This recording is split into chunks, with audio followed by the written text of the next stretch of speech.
청년 시절에 학생의 예배를 드리면 행복했고, 예배가 끝나면 또 어떻게 일주일을 기다리지? 이 마음으로 집으로 돌아갔던 때가 생각납니다. 굉장히 충만했는데 나에게 한 가지 부담이 있었습니다. 세례받는 것이 참 부담스러웠습니다. 세례를 미루었는데 왜 그때 세례를 미루었는가?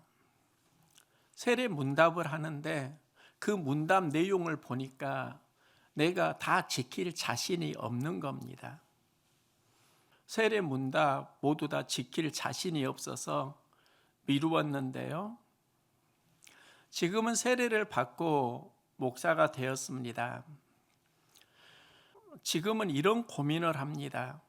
그때는 세례 문답을 고민했는데 그때 했던 그 고민이 세례받은 이후에 지금도 이어지고 있는가? 세례를 받는 것도 중요하지만 세례 이후의 삶이 어울리게 살아가고 있는가?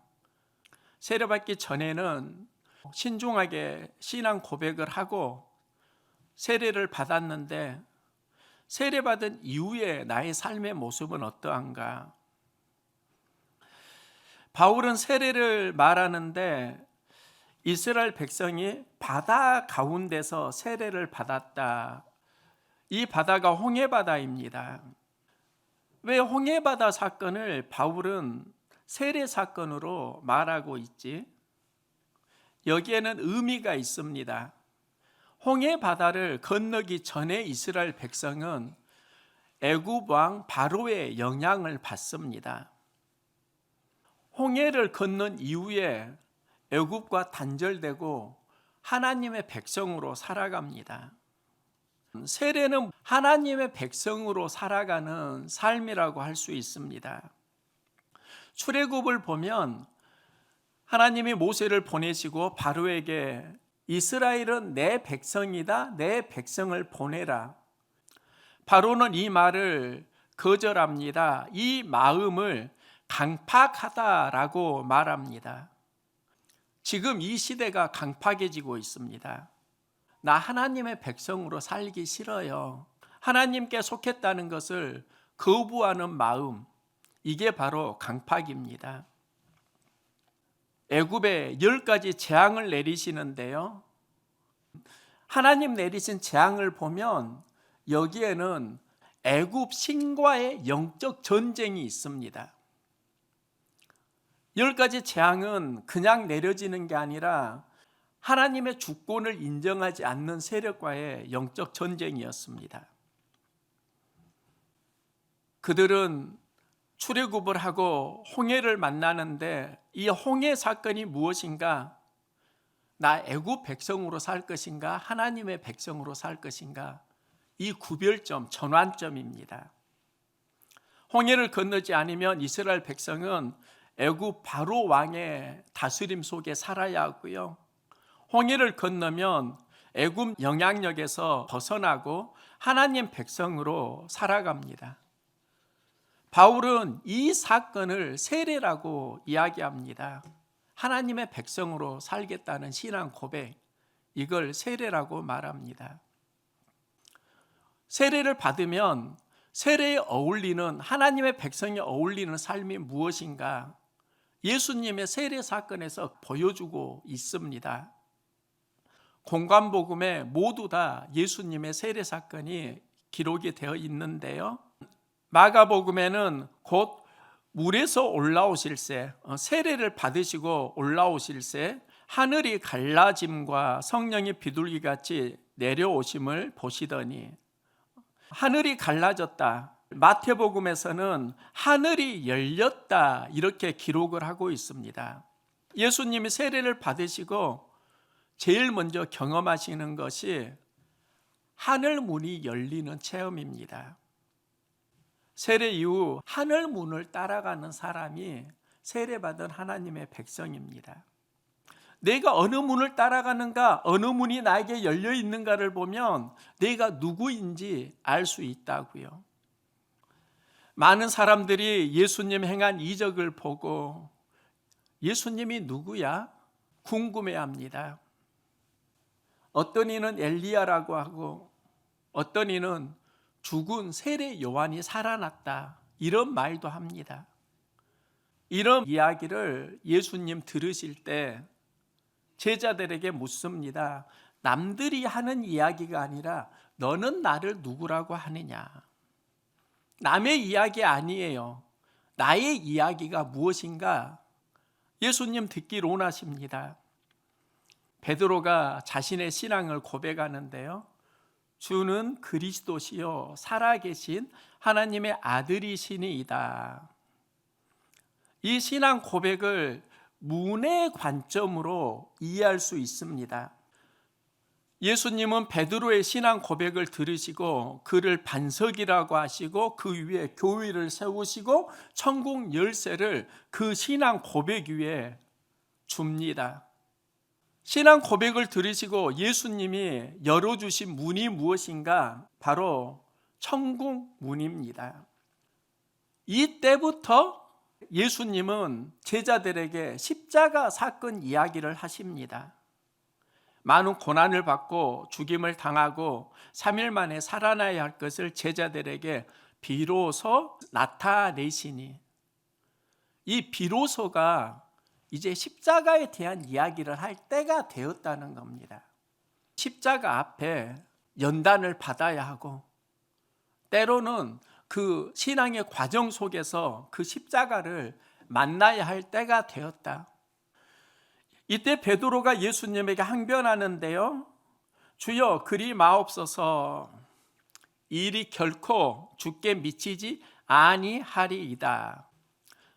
베드로가 예수님을 보호하기 위해서 한 말입니다.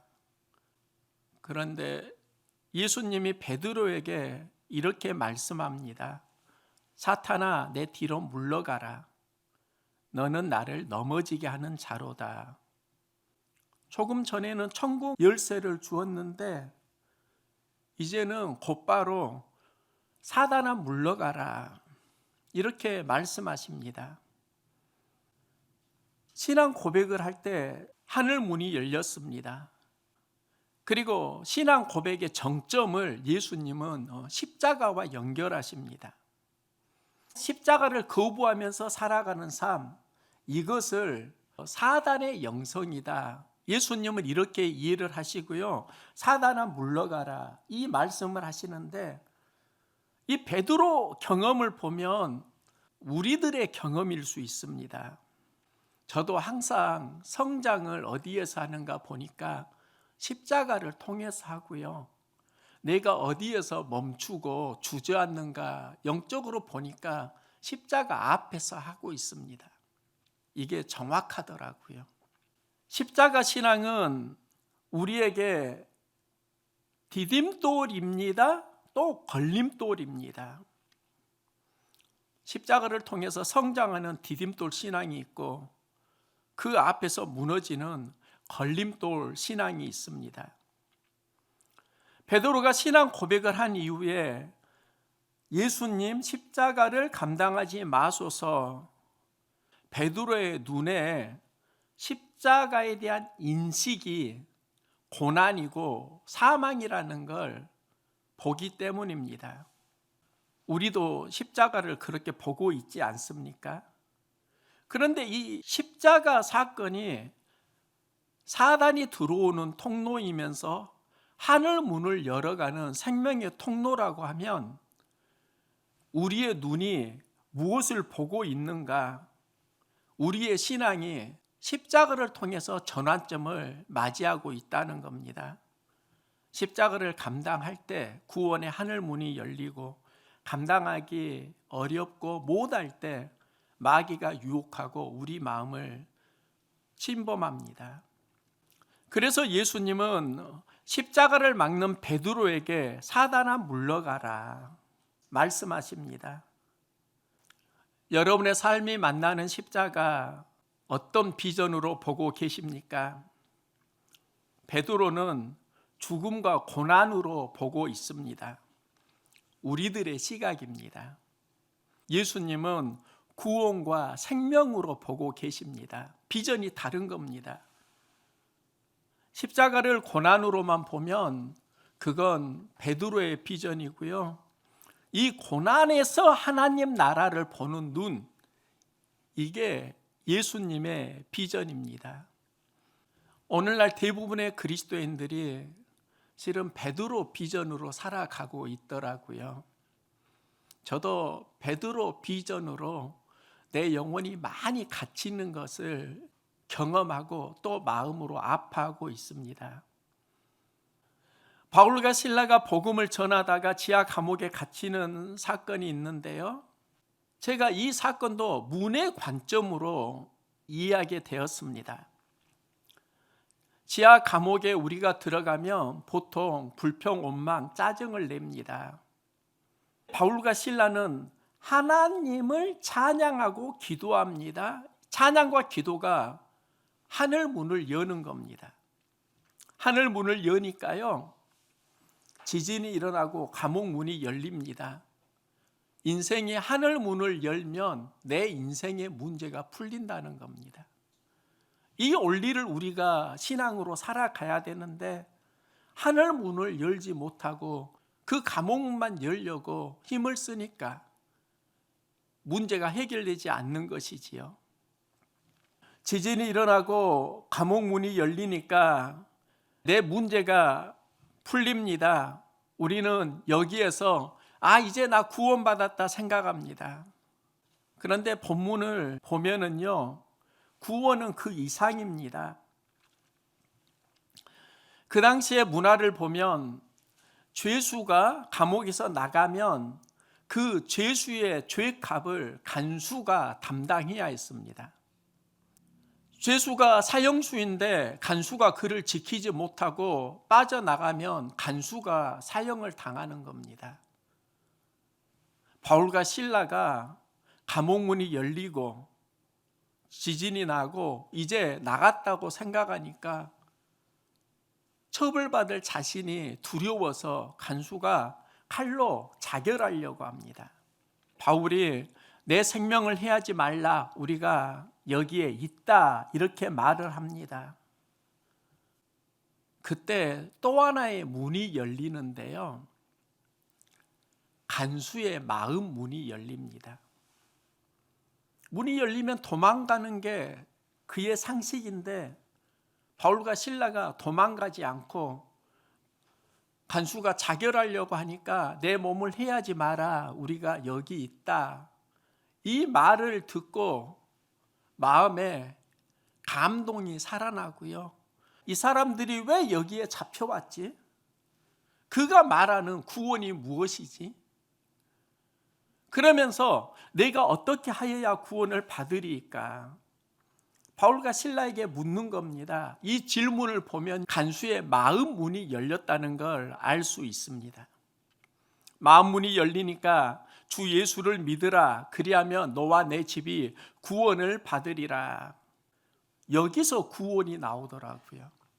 우리 생각은 감옥 문이 열리고 내가 나가면 구원을 받았다, 이렇게 생각할 수 있는데 바울과 실라의 구원의 이야기는 나도 살지만 죽어가는 간수의 영혼도 살리는 것, 이것을 구원이라고 합니다. 이게 진짜 건강한 구원이더라고요. 살고 살리는 인생. 요즘은 나만 살고 구원받았다고 좋아하는 그리스도인들이 참 많이 있습니다.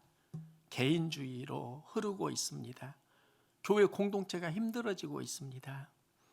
나도 살고 죽어가는 이웃도 살리는 믿음, 이게 진짜 구원입니다. 하나님 백성은 어떤 사람들인가? 하나님 말씀으로 살고요, 하나님 말씀으로 살리는 사람들입니다. 바울이 지하 감옥에서 감옥의 문을 열었다, 여기까지 생각하는데 구원의 하늘 문이 열린 겁니다.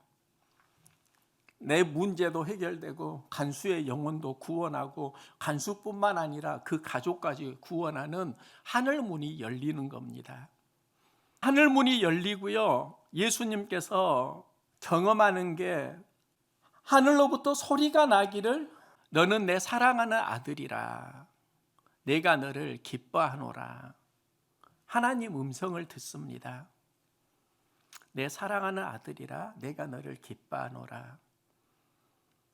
세례받은 하나님의 백성들은 어떻게 살아야 하는가? 하나님 음성을 듣고 사는 사람들입니다. 예수님은 양과 목자에 비유해서 양은 목자의 음성을 듣는다고 말합니다. 목자의 음성을 따른다고 말합니다. 양은 목자의 음성을 듣고 따라갈 때 보호를 받습니다. 그런데 우리 인생에는 목자의 음성만 들리는 게 아닙니다. 우리의 생명을 해하려고 하는 다른 수많은 세상의 계략들이 우리에게 자꾸 들려옵니다. 하나님의 음성뿐만 아니라 또 다른 음성들도 많이 있다는 겁니다. 우리는 하나님의 음성을 듣는 사람들이라고요. 하나님의 음성이 들릴 때 살아난다고요. 북이스라엘이 영적 암흑기를 경험할 때 활동한 선지자가 엘리야인데요. 엘리야는 하나님을 향한 열심을 품었습니다.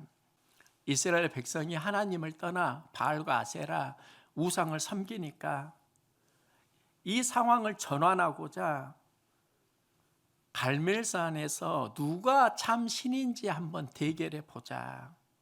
바알 선지자 450명, 아세라 선지자 400명을 상대로 영적 전쟁을 갈멜산에서 시작합니다. 하나님이 참 신이시다. 엘리야는 이 영적 전쟁에서 승리하고요. 믿음의 용사가 됩니다. 그 믿음의 용사 엘리야에게 바알과 아세라 신을 섬기는 이세벨 여왕이 사람을 통해서 전가를 보냅니다. 내일 이맘때에는 반드시 내 생명을 내가 죽인 저 사람들 중 한 사람의 생명과 같게 하리라. 내가 너 죽일 거야. 이 메시지를 보내는 겁니다. 엘리야는 승리 이후에 이 메시지를 듣고요. 마음이 상하고 낙심해서 광야로 도망가고 그 광야에서 로뎀나무를 만나니까 그곳에서 하나님께 기도하는데 차라리 죽었으면 좋겠습니다. 투덜투덜하는 겁니다. 믿음의 용사가 왜 갑자기 겁쟁이가 되었는가? 두려워 떨고 있는가? 낙심하고 있는가?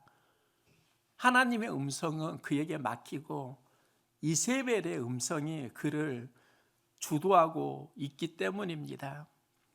우리도 수많은 소리를 듣는다고요. 들을 뿐만 아니라 우리 안에 들려온다고요. 때로는 힘들 때 나는 지금 이 상황을 감당할 힘이 없잖아. 믿음으로 살기 원하지만 현실적인 문제 만나면 여러분 개개인의 고민이 있지 않습니까? 저도 목회를 하면서 항상 했던 고민 갈등이 있습니다. 로뎀나무의 엘리야가 우리들의 모습일 수 있다고요. 신앙의 여정에서 만나는 현장입니다. 엘리야가 로뎀나무 아래에서 이렇게 기진되어 있을 때 하나님이 천사를 보내주십니다. 그리고 다시 일어나서 갈 길을 갑니다. 제가 로뎀나무 경험 진짜 많이 한 것 같아요. 주저앉아 있을 때 그 상황을 이길 수 있도록 하나님은 많은 천사를 보내주셨고요. 여기에서 일어나서 갈 길을 갈 수 있었습니다. 그 천사가 누구인가? 날개 달린 천사가 아니라 예수 믿는 사람들이더라고요. 여러분이 하나님 보내신 천사입니다. 제가 예배 전에 여러분은 하나님 보내신 천사입니다. 이 말을 하는데 이 말이 왜 하냐면 그 로뎀나무 경험 때문입니다. 혼자 극복하지 못할 때, 낙심하고 지쳐 있을 때, 가야 할 길을 가지 못할 때 하나님이 천사를 보내주시고 힘을 주셨는데 그 엘리야 경험이 제가 사역하면서 했던 경험이기도 합니다. 엘리야는 천사를 만나고 힘을 얻는데요. 그런데 엘리야가 진짜 회복되는 건 사람을 만나고 궁극적으로 회복되는 건 아닙니다. 그가 호렙으로 걸어갑니다. 하나님 앞에 이제 나만 홀로 남았다고 엘리야가 탄식합니다. 지금 아직도 그 안에 이세벨의 음성이 주도하고 있는 겁니다. 이때 하나님은 엘리야에게 너는 낙심하지 말고 사람을 세워라. 기름을 부어서 사람을 세워라. 또 하나님을 향한 열심을 가진 사람이 너 혼자인 줄 알아? 아니야. 남은 자 7,000명이 있어. 하나님의 음성을 듣습니다. 여기서 엘리야는 다시 힘을 얻고요. 이스라엘의 영적 부흥을 이끌어가는 믿음의 용사로 회복이 됩니다. 이세벨의 음성이 들어왔을 때와 하나님의 음성이 들어올 때 이렇게 다른 겁니다. 우리 인생에 하나님 음성이 자꾸 들리기를 소망합니다. 그래야 산다고요. 하나님 음성 맡기고요. 환경의 음성, 또 내 안에서 나오는 수많은 불평, 원망들, 이게 어떻게 극복되는가? 하나님의 음성, 하나님의 말씀이 들릴 때 극복됩니다. 예수님이 세례를 받고 하늘 문이 열리고 하나님 음성을 듣습니다.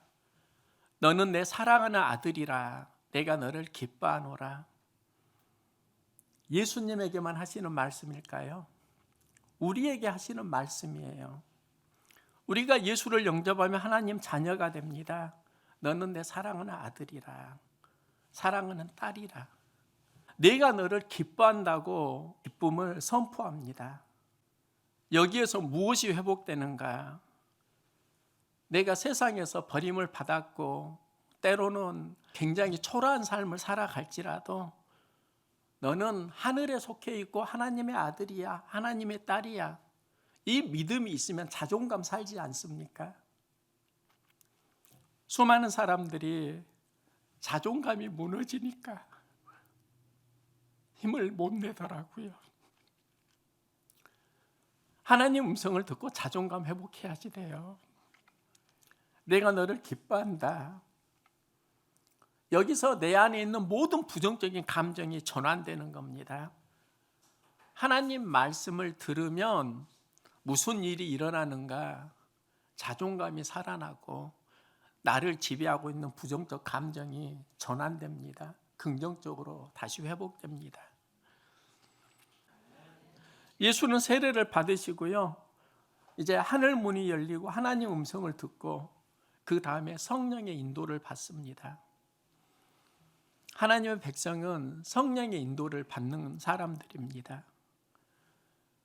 그러면 이 과정에 항상 좋은 일만 있는가? 또 갈등이 시작됩니다. 우리는 궁궐 같은 곳을 가기로 원하는데 성령이 보내시는 곳이 광야입니다. 왜 나를 이런 곳으로 보내시지? 우리가 생각하는 광야는 벌어진 땅입니다. 생명이 살 수 없는 척박한 곳입니다. 이게 세상 관점이고요.